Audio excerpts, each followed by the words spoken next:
Buenos días, buenas tardes, buenas noches, según la hora que me estés escuchando.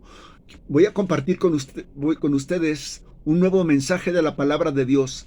El día de hoy el mensaje es dar para recibir. Voy a hablar de los diezmos, voy a hablar de ofrendar, sus bases bíblicas, porque yo sé que se están confundiendo con personas que dicen que el diezmo no es bíblico, que fue en el Antiguo Testamento y que fue en especie, no en dinero. Pues no, en la Biblia dice claramente, en muchas ocasiones, que la ofrenda, que el diezmo era en dinero, en dinero. Acuérdense de la viuda que echó monedas, no echó azúcar, café, frijoles, no. Y los hermanos de Tesalónica eh, mandaron dinero a los hermanos de Jerusalén para que se ayudaran. Bueno, cuando yo era joven yo pensaba que el dinero era lo más importante en la vida.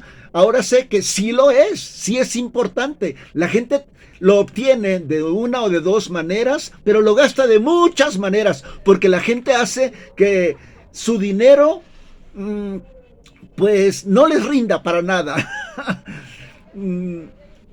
¿Qué hacen con su dinero? Por ejemplo, ¿por qué la gente da dinero a la iglesia? Si hay tantas maneras mucho más necesarias de gastar el dinero, como comprar una computadora, comprar ropa, ahorrarlo,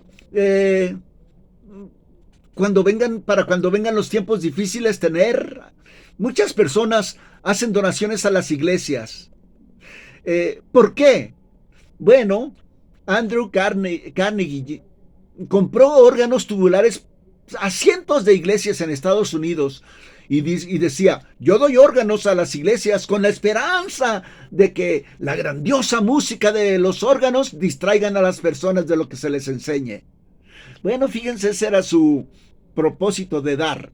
Y otros dan porque son donativos deducibles de impuestos. Bueno, por supuesto que ese Dale Carnegie no era cristiano y daba su dinero a las iglesias para tratar de distraer a la gente con la música. Otros cristianos han sido tan cuidadosos con el dinero como John Wesley. John Wesley, bueno, fíjense el pensamiento de John Wesley, un poquito, pues, extremista. Debes de establecer cuánto dinero necesitas para vivir y no vayas a tener más de eso, porque te vas a acarrear muchos problemas y muchos males. Tan pronto como llegue más dinero del que tú necesitas, deshazte de él. Eso decía Juan Wesley. Deshazte de él, de lo contrario, estarás haciendo tesoros aquí en la tierra. Y eso el Señor lo prohíbe como el asesinato y como el adulterio. Si acumulas tesoros aquí en la tierra, también amontonarás la ira de Dios, que ha de manifestarse en el día del juicio.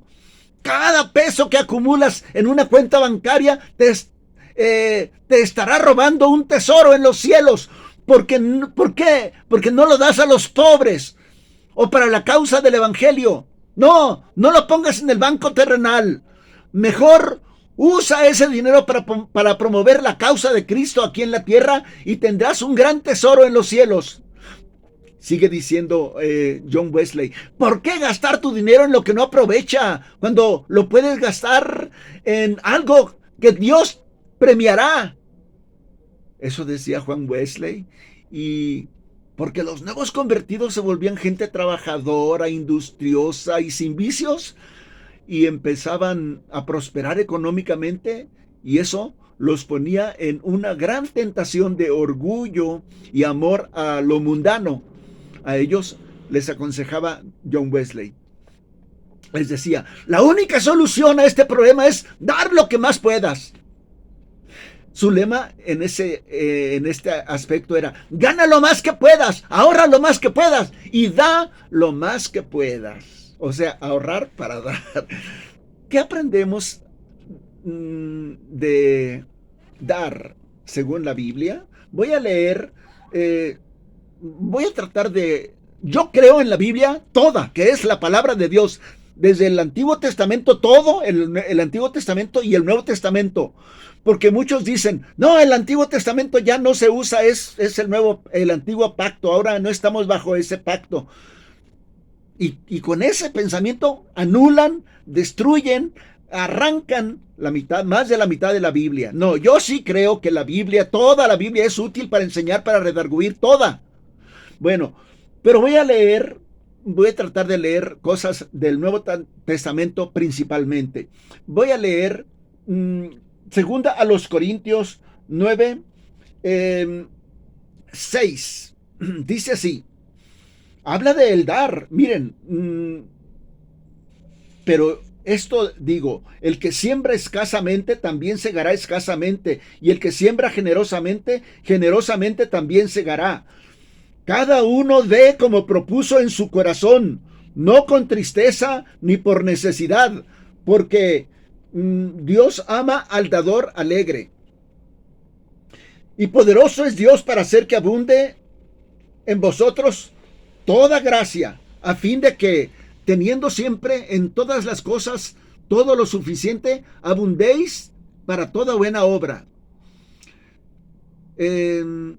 Como está escrito, repartió, dio a los pobres, su justicia permanece para siempre, y el que da semilla al que siembra y pan al que come, proveerá y multiplicará vuestra sementera y aumentará los frutos de vuestra justicia, para que estéis enriquecidos en todo, para toda liberalidad, la cual produce por medio de nosotros acción de gracias a Dios.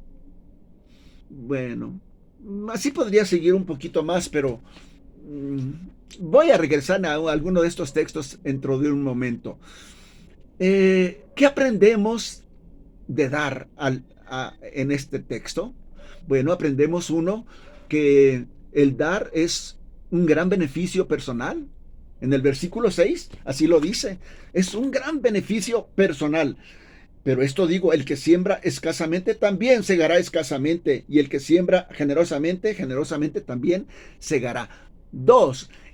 Aprendemos que dar expresa nuestra confianza en Dios. Versículo 8.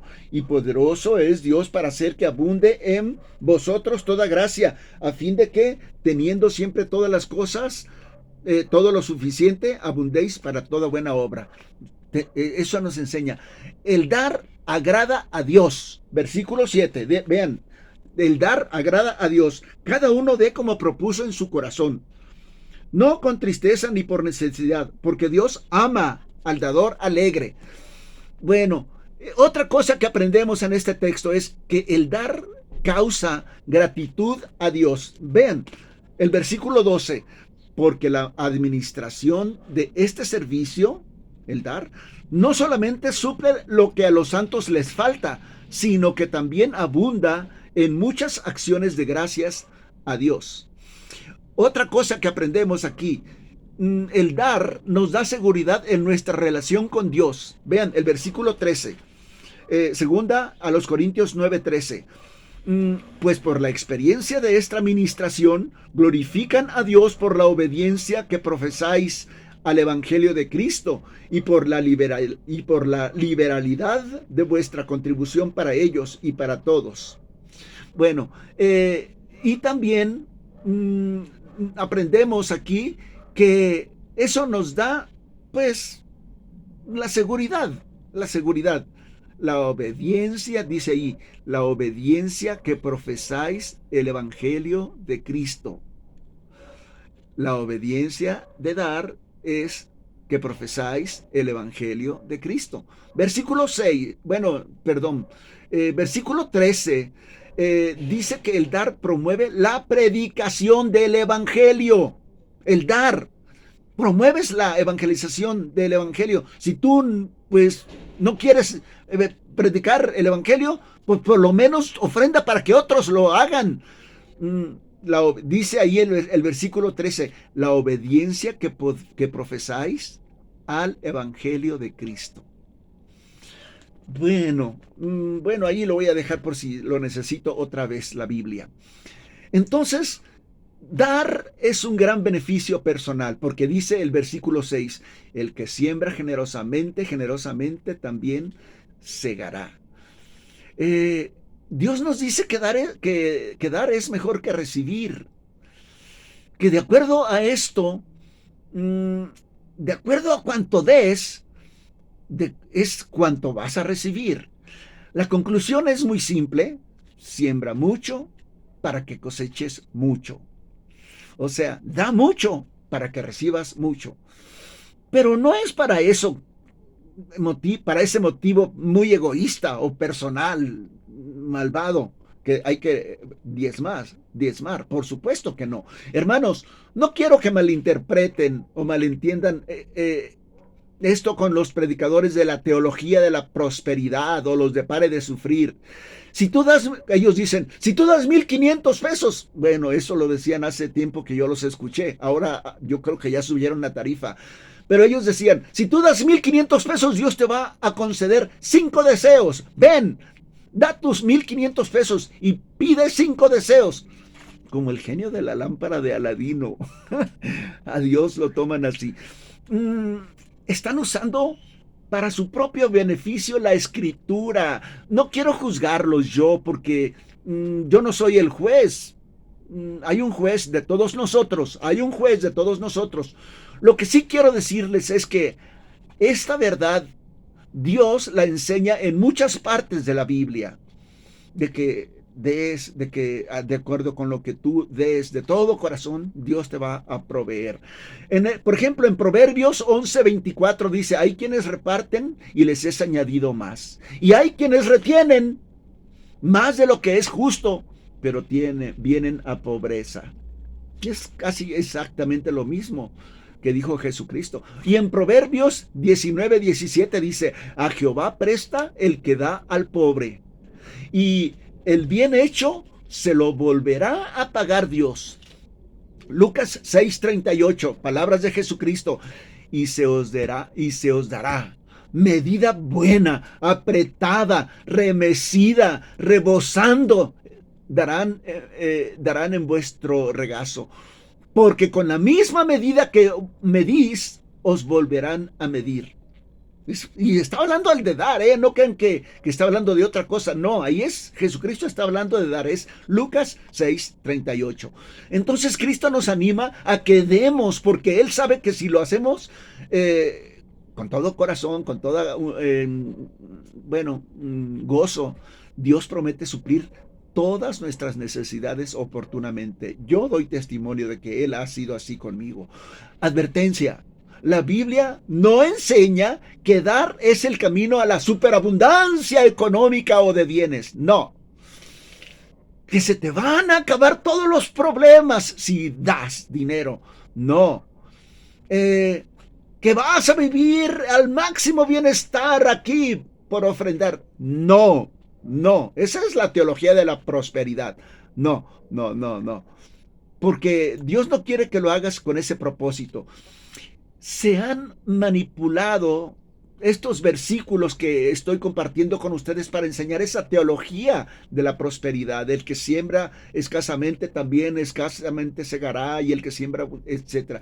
Y los únicos que se enriquecen son esos falsos profetas. Y por eso Jesucristo enseñó en Lucas 6:20, bienaventurados ustedes los pobres, porque vuestro es el reino de Dios. O sea, no es malo ser pobre, es más, es una virtud ser pobre. En el versículo 22, Mateo 5:22, Lucas 6:22. Bienaventurados los que ahora lloran, porque serán consolados. Bienaventurados serán cuando los hombres os aborrezcan y os aparten de sí, y os vituperen y desechen vuestro nombre como malo por causa del Hijo del Hombre. Gozaos en ese día, alegraos, porque he aquí vuestro galardón es grande en los cielos, porque así lo hacían a sus padres y a los profetas. Bueno, y luego después sigue, ¡ay de vosotros ricos que aman el dinero y todo! Voy a leer lo último. Dice, ¡ay de vosotros cuando todos los hombres hablen bien de vosotros! porque así hacían sus padres con los falsos profetas. Bueno, Jesucristo era pobre. Pedro y Juan decían, yo no tengo oro ni plata. Pues bien, Jesucristo nos manda que demos para su causa, para la predicación del Evangelio, a todos los miembros de las iglesias. Inviertan en el banco de Jesucristo para la propagación de su Evangelio. Tantas cosas que nos faltan para mejorar siempre en las iglesias. Comprar buen equipo de sonido, dar mantenimiento a los que ya tenemos, etcétera. En las iglesias pagan luz predial. Se tienen gastos, por eso hay que ofrendar para que el evangelio se siga predicando. Hay material didácticos, pagos mensuales de la luz, del agua. Debemos dar ayuda a los necesitados para que haya entre nosotros, no nada más decirles, Dios te bendiga. Ay, hermano, ya sé que no tienes muchos bienes y ni para comer, pero Dios te bendiga. Adiós. No, hay que darles una pan, darles cobija si lo necesitan. Así es como extendemos también el evangelio. Bueno, y los que dicen que no hay que diezmar, pero sí dicen, y luego no se juntan en las iglesias. Así dicen, y se enojan porque nosotros nos juntamos en iglesias para adorar a Dios. También ellos se reúnen en sus propias casas, nada más que no tienen pastor estudiado, llamado de Dios. No, cada quien a ver a lo que se les ocurre. Y también tienen gastos, también piden para, ay hermanos, miren, ya no, hay que comprar sillas. Y ahí andan cooperando. Es lo mismo, pero dicen, no diezmen. A Dios no le interesa tanto lo que tú das, sino cómo lo das. Si Él dice que ama al dador alegre, entonces ve con desdén a los que con refunfuñando y que les duele su codo, van y dan. Oiga, pastor, pero si en el Nuevo Testamento no existe el mandamiento de diezmar. Y mi respuesta a esta objeción es, cierto, en el Nuevo Testamento no existe el mandamiento de diezmar. Esa práctica quedó bien establecida desde tiempos antiguos bíblicos, desde Génesis, cuando Abraham diezmó a Melquisedec. Pero observamos en el Nuevo Testamento un principio de ofrenda más alto que el 10% del Antiguo Testamento. Y lo más importante, no existe un mandamiento que nos obligue a dar o a diezmar o a la fuerza. No hay. En el Nuevo Testamento no lo hay. Como lo hay en el Antiguo Testamento. Pero ahora el ofrendar debe de ser de un corazón nuevo. Un corazón que da voluntariamente y con alegría. Y por eso la ofrenda del Nuevo Testamento es muy superior, tanto en cantidad como en calidad. Y Dios se agrada de una ofrenda así. Y no quiero, por todo esto que estoy diciendo, anular todo lo que el Antiguo Testamento habla de diezmar, porque yo creo que es también palabra de Dios vigente para hoy. ¿Por qué dicen que no? ¿Cuáles son sus argumentos para decir que eso ya no es para nosotros? Donde dice ahí en Malaquías que traed los diezmos al alfolí y dicen, no, eso es del Antiguo Testamento, eso ya no es para hoy. ¿Cómo que no? Es la palabra de Dios para siempre, permanecerá para siempre. El cielo y la tierra pasarán, pero esa palabra permanecerá. Si nuestro Señor Jesucristo hubiera querido que su iglesia ya no siguiera diezmando, lo hubiera dicho claramente. Pues todos sus seguidores de Jesucristo eran judíos con la práctica de diezmar muy arraigada. Pero en lugar de decirles que ya no diezmaran, les mandó que continuaran diezmando. Sí, en Mateo 23. ¡Ay de vosotros, escribas y fariseos hipócritas! Porque diezmáis la menta y el eneldo y el comino, y dejáis lo más importante de la ley, la justicia, la misericordia y la fe. ¿Esto era necesario? Sin dejar de hacer lo otro. Sí, claro, es importante, mucho más importante guardar la ley, la misericordia, la justicia y la fe. Pero dice Jesucristo, pero no dejen de hacer lo otro de diezmar. Ahí está. A la hora de ofrendar, ¿Tú le agradas a Dios o le desagradas? Depende de tu actitud en tu corazón. Si lo haces con tristeza o por la fuerza, con dolor o si lo haces con alegría, con gozo o con y fe. Eso le agrada a Dios. También el diezmar y el dar expresa nuestra confianza en Dios. Vean el versículo 8.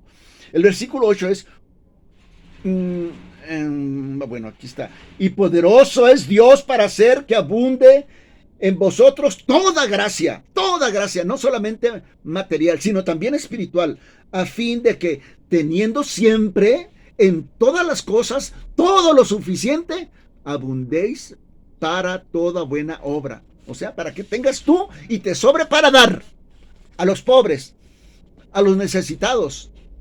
Sí, esa es la promesa. Y si tú das con esa confianza, Dios no se va a quedar con todas sus promesas sin cumplir.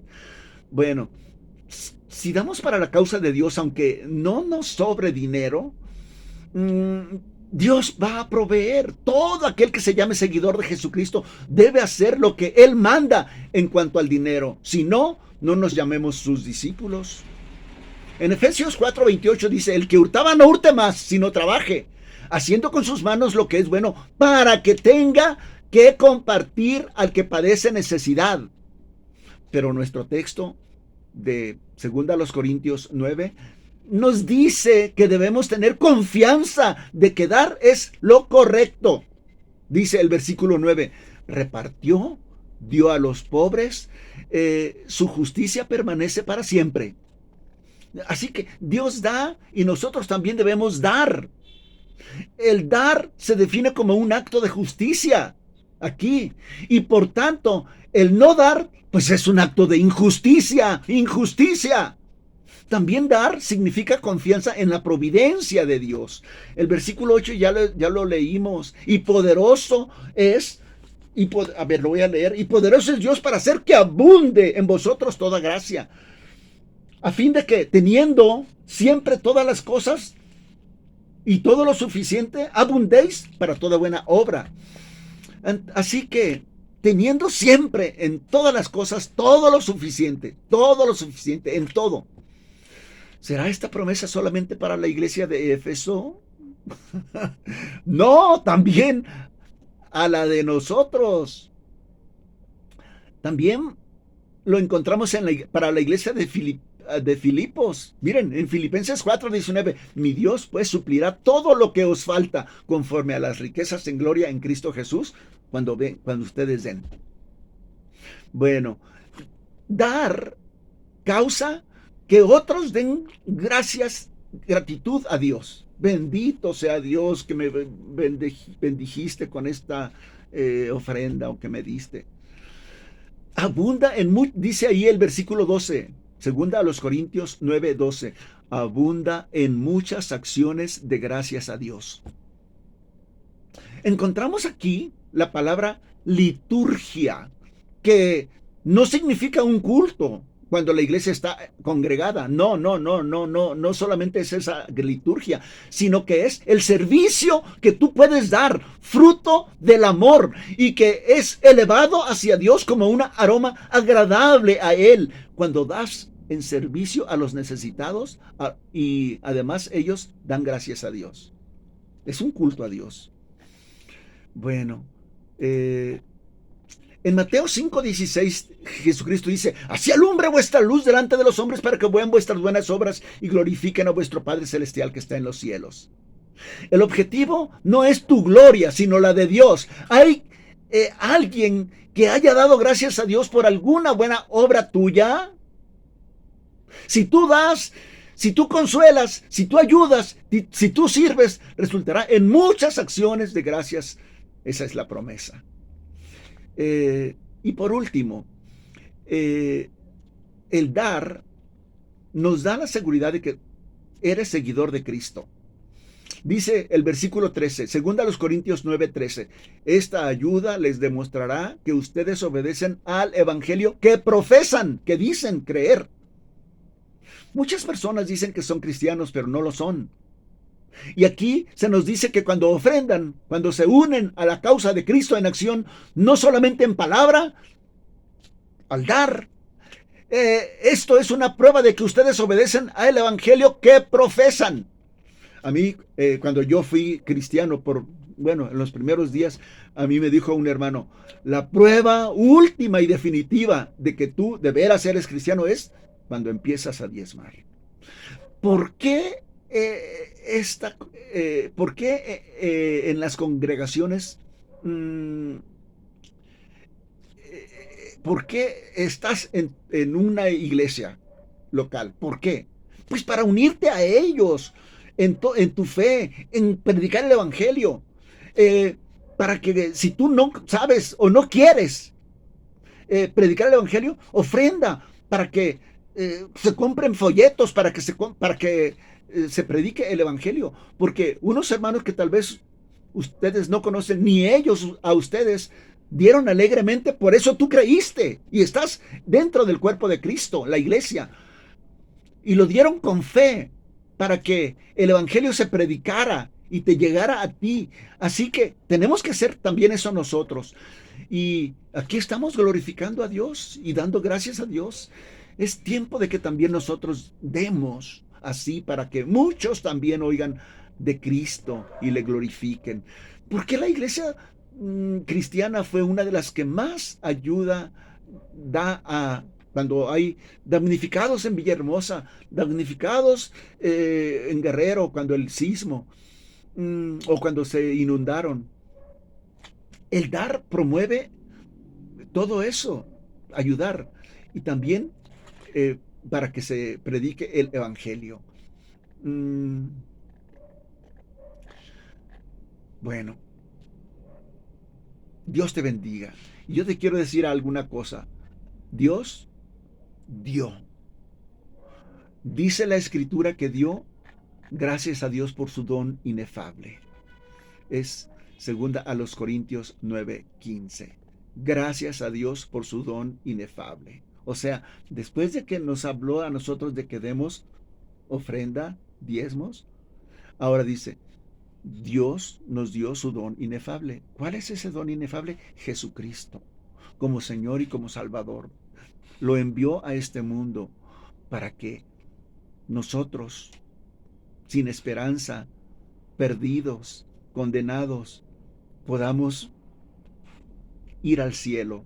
Murió el justo por los injustos con una ofrenda única para siempre. Hizo perfectos, justos a los santificados. Para eso Dios dio a su Hijo Jesucristo y ahora te lo ofrece a ti. Recíbelo, arrepiéntete, cree en Él, recíbelo como Señor y como tu Salvador y empieza a seguirlo. Dios te bendiga. Amén.